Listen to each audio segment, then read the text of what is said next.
Hello, everyone. Welcome to EuroKids podcast. My name is Richa Rana, and I'm your host for today's episode.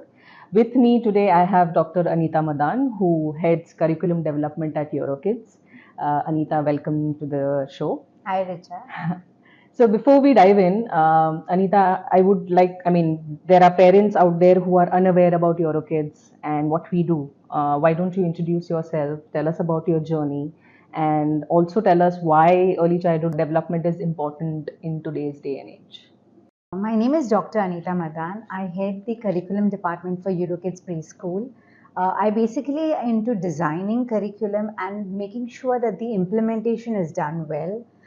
Children keep changing years after year, so we focus a lot on innovation, bringing in new curriculum, new things that the children need to learn.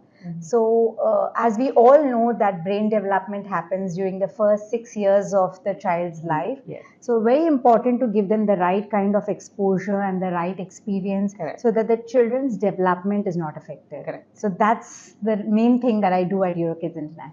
Thank you, Anita. So talking about early childhood development, many of our parents are worried about their children's hyperactive energy and, during at home maybe or during social gatherings. What advice do you have for our parents to basically, take care of this energy, and how should they go about teaching their children about, good behavior in social gatherings?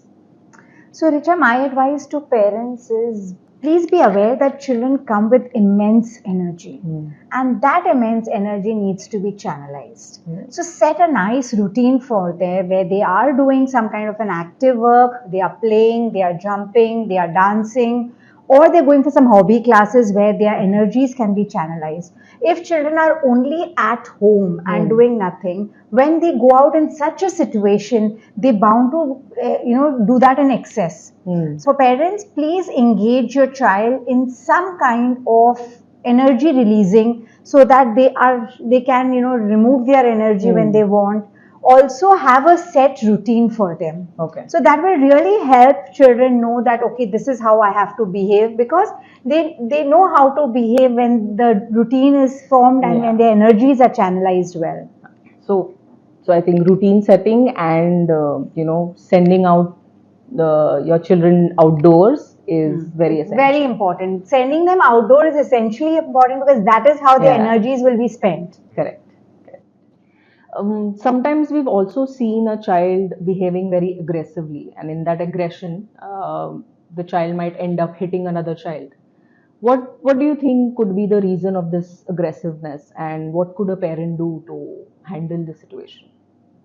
So a child may start hitting other children is only when he's seen something like this. So he's trying to role model it. So if he's been hit at home or he's experienced that kind of beating, he will want to see what pleasure does he get while beating others. So for parents, please be very, very careful when you are dealing with somebody. Please don't raise your hands. Whether you're dealing with your own child, don't hit the child for the smallest mistake that the child does. I have seen parents at the smallest of the mistake, they start raising their hands up. No, the child feels this is the right way to behave. So we should avoid doing that because we are the role models for the children. So one thing is that, and how does one handle it is a proper communication. So sit down your child and explain him that, why this behavior was done and how you can overcome that behavior. Talking is the best way that the children understand. So just explain to them rather than raising your voice or hitting them.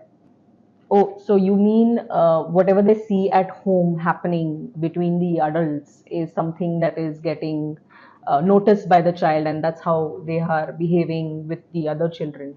It is something to be careful about at home, and parents, you have to be very vigilant in terms of how you behave at home, and because your child is looking at you, and we need to be careful in certain sense. Also, what they're seeing at home, they're seeing on the movies, they're seeing in the playground, they may seeing two children hitting each other. Correct. So it's not only at home, it is at various situations that the child sees. So that's where we have to correct them that this is not the right behavior. Especially, I think, with boy child, right? They are more, with the, WWF. They look at it and, they want to obviously, with their sisters maybe or with their friends. I think this is what happens. What about a different scenario where the child is shy or clingy? If any stranger comes at home, they tend to not come out and talk to them. Um, what's your take? Like, why does this happen and what could a parent do? See, it's very normal for a child to be shy, especially in situations which are new for the child. So, if the child is first time going to somebody's house and he's shy, it's very normal because the whole environment is new to him. So, the parents should make the child very comfortable and not tell him to stand in front of people and start talking and dancing and you know this nursery rhyme. Why don't you sing it for aunties? Let's not do all that. Slowly, with the people whom he's comfortable with, the minute he gets comfortable in the new environment, get him talking to a smaller group. So that will help him come out of his shyness.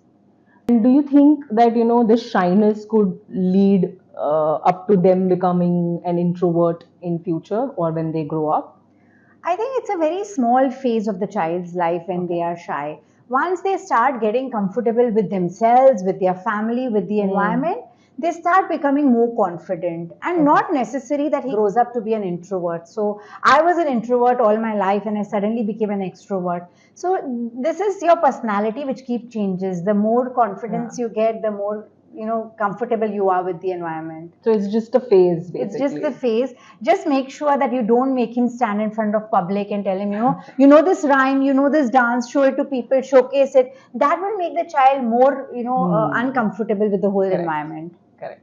Sometimes parents also encounter their child stealing, maybe an eraser or a pencil, or, they go to a friend's house, maybe a toy. How, like, why does it happen? What could be the reason? And in this scenario, what could a parent do?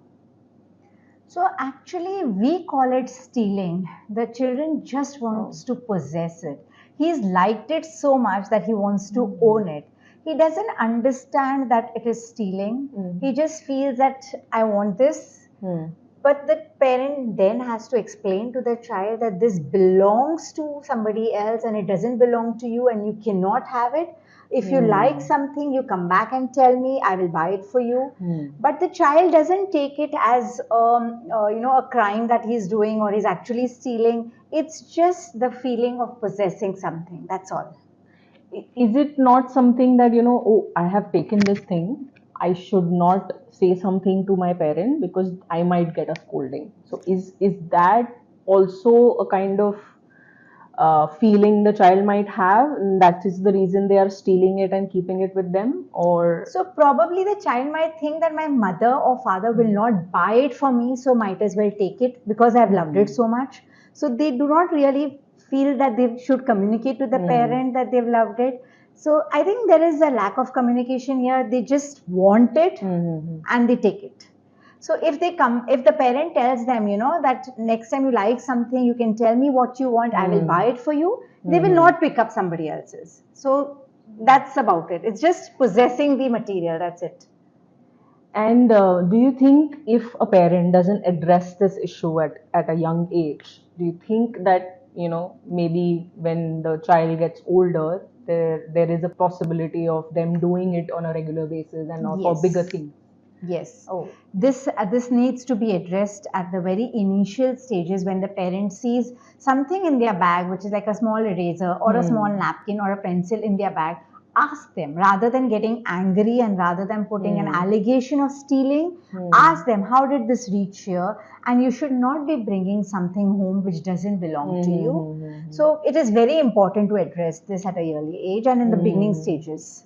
So, that usually the parents have like, ye to bacha hai, ye to hota hi hai. So they should not ignore this. They should address it. This has to be addressed. Yeah. And the earlier, the easier.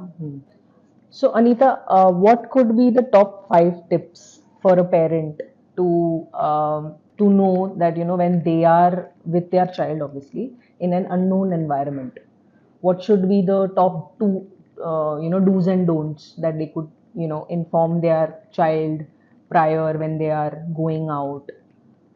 Uh, so what could be those top 5 things? So, an unknown environment that you're saying could be they've just gone to the mall, maybe they've just gone Yeah. for a movie, they've gone to a friend's house. So, I would just tell them very basic things is don't touch things outside because they might break, you might get hurt. So, just be aware of not banging into things because you don't know that environment is yours. When they're going out, not to talk to strangers, not to take anything or eat anything from strangers' hand. If they are hungry or if they want to go to the washroom or if they want to eat something, ask the mother and then get there because that's a completely unknown place. So, there would be unknown people who may just give something to the child to eat. Correct. And take advantage of the child. So, when you are outside in an unknown environment, the best is to be in closest proximity with the parent. I think this especially happens in weddings. We've seen kids running around, and so I think we have to be very careful with our children during such settings. Thank you so much, Anita, for this insightful session. I'm sure this has helped our viewers. It was all my pleasure. Thank you for having me over. Thank you for watching. In our next episode, we will talk more about child development and eating habits. So stay tuned for more. If you have any queries, please leave them in the comment section and our experts will share their insights with you. Thank you.